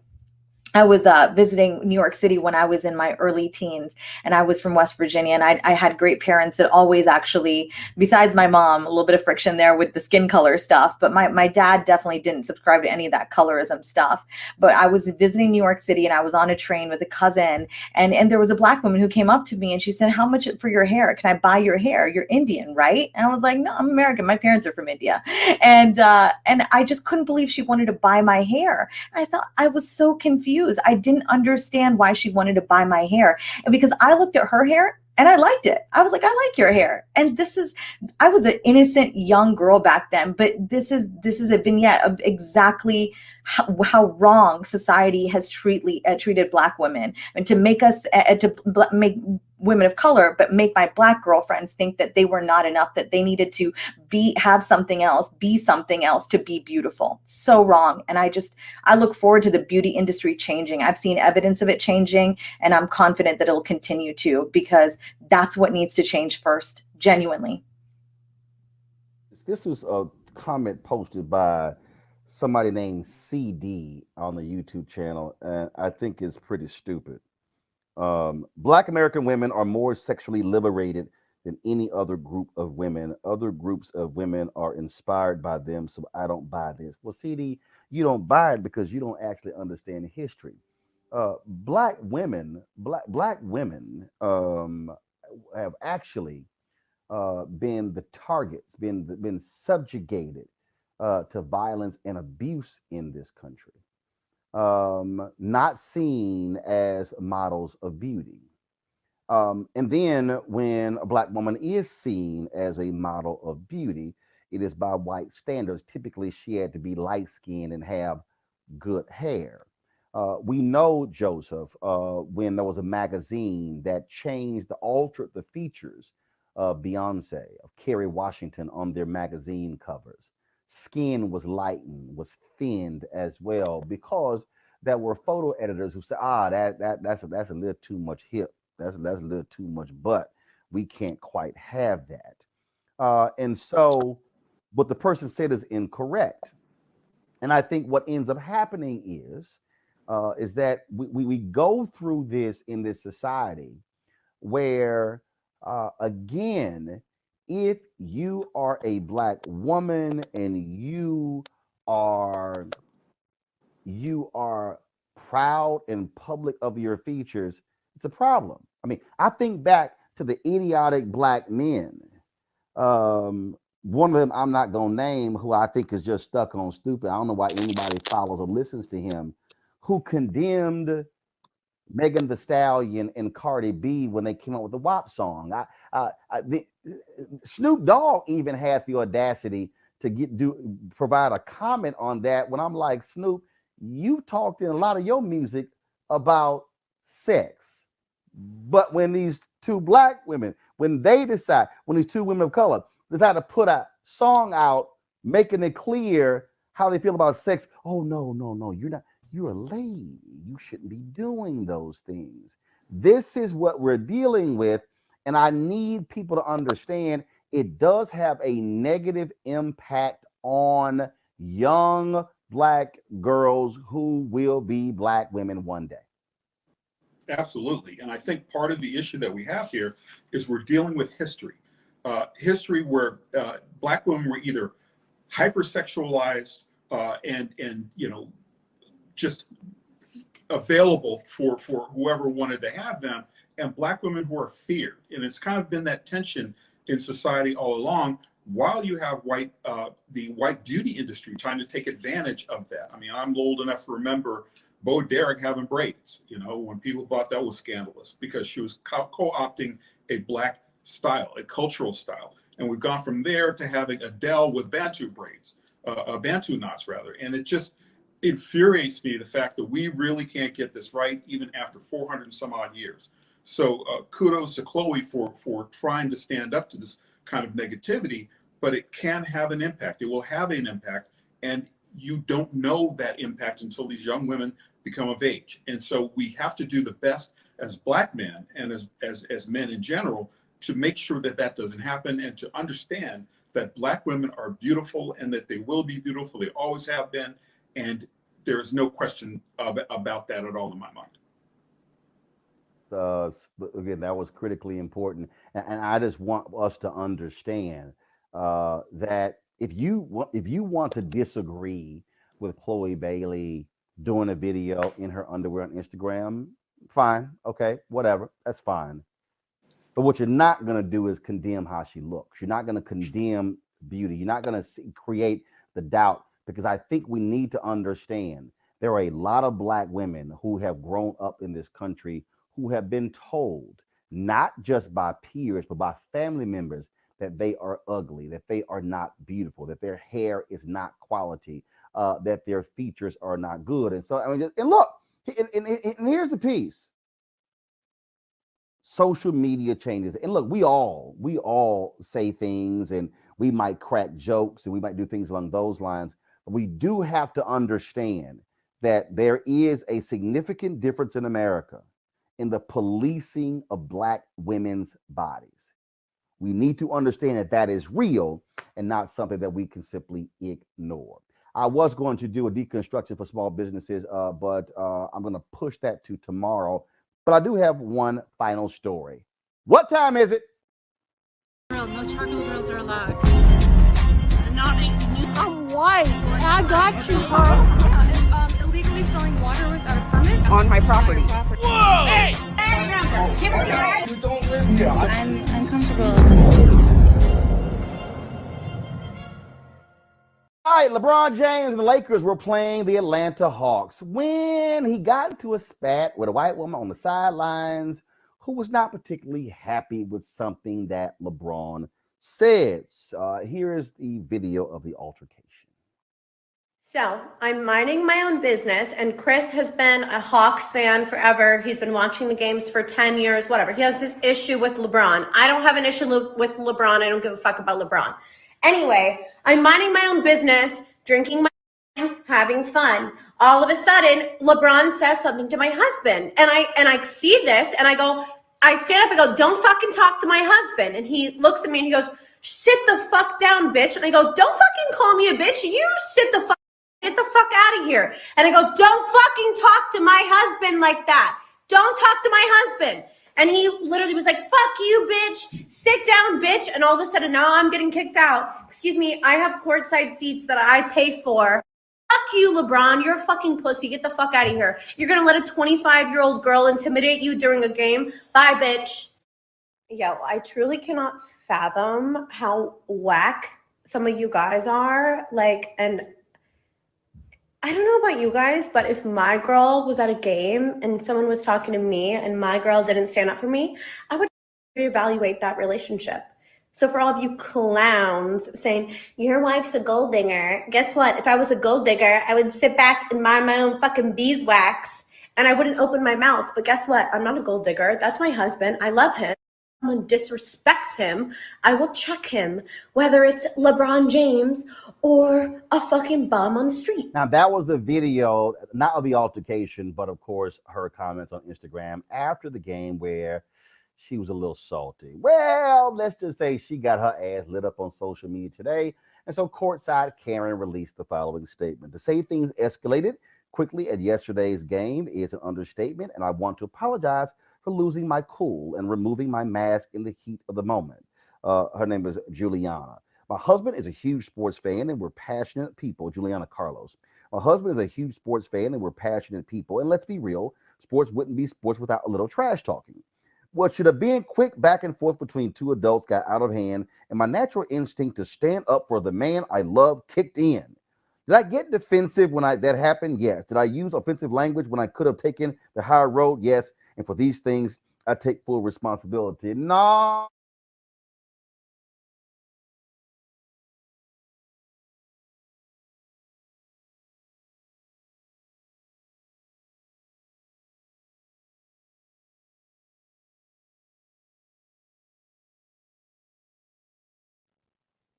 Teresa?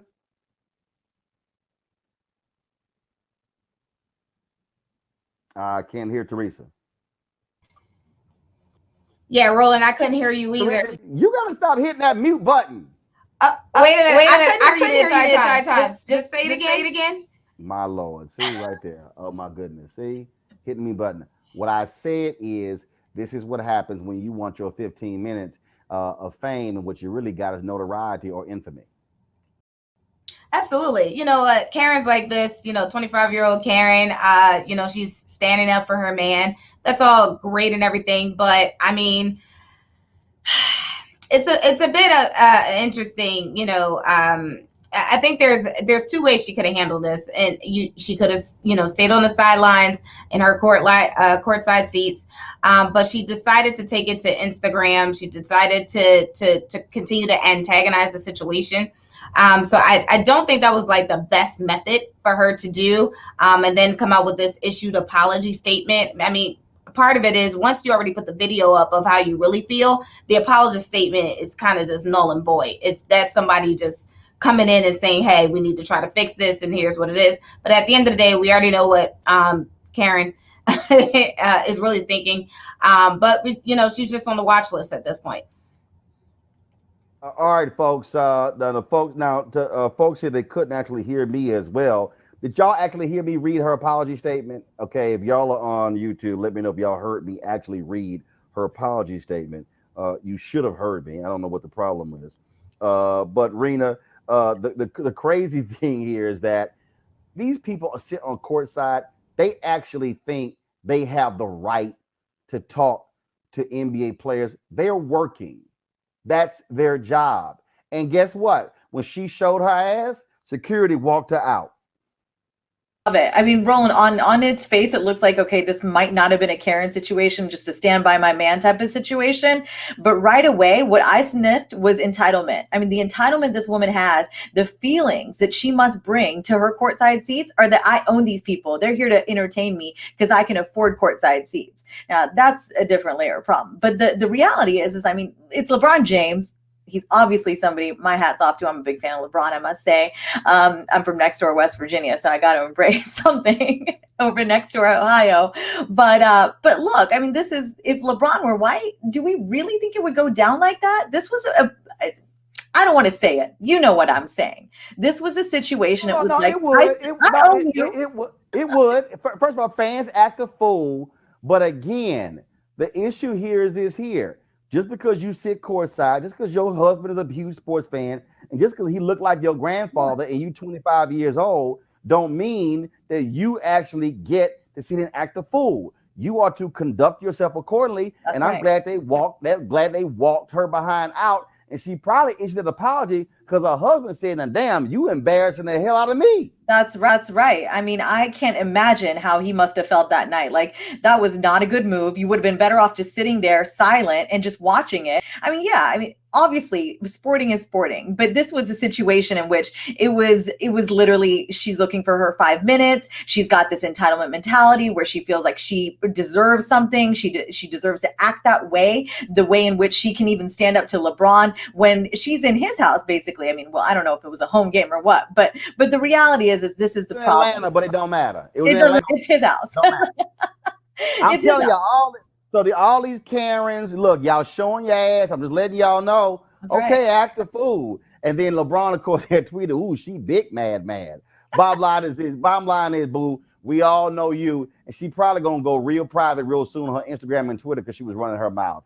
That is it for us, folks. I appreciate it. Rena, Teresa, Joseph had to go as well. Y'all, thanks for watching today's show. I will tomorrow do my deconstruction on small businesses black businesses thinking too small. We simply ran out of time because we went a little long at the top of the show, and so I'll deal with that on tomorrow. If y'all want to support Roland Martin Unfiltered, please do so by joining our Bring the Funk fan club. Our goal is to have 20,000 of our fans or more support our work by contributing at least $50 to our Bring the Funk fan club. That's $4.19 a month, 13 cents a day.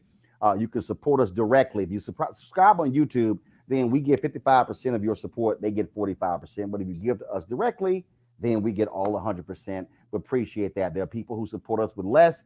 People have sent us a buck, $5, and $10. There are people who send us $100, $500, $1,000. It's really up to you. But your dollars make it possible for us to do what we do. Hopefully, we're going to be back in the studio tomorrow with the, of course, snow subsiding here in Washington, D.C. Our staff will be able to get back into the office safely, and so we will do so. But please support us via Cash App, $RM Unfiltered, PayPal.me/R Martin Unfiltered.